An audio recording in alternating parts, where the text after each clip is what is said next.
এই ডাবের বডি স্ক্রাবটা আমি ঘরে বসে বানিয়ে ফেললাম। এই বডি স্ক্রাবটা এত পরিমাণে এক্সপেন্সিভ, ভাই আমি গরিব, তা আমি এটা ঘরে বসে বানিয়ে ফেললাম। যারা আমার মতো গরিব আছো তারা এটা ট্রাই করতে পারো। প্রথমে লাগবে ডাব সোপ আমি এখানে অর্ধেকটা নিয়েছি, আপনাদের পরিমাণ অনুযায়ী নেবেন।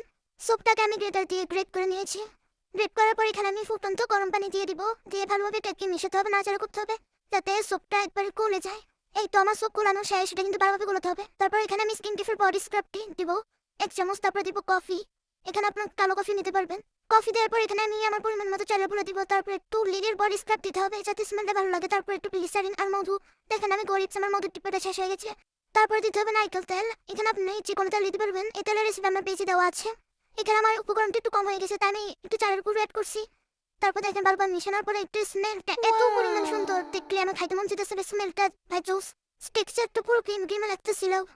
এখন এটা খালি কুটো এটাকে রেখে দিব, এটা কিন্তু নর্মাল ফ্রিজে রাখতে হবে।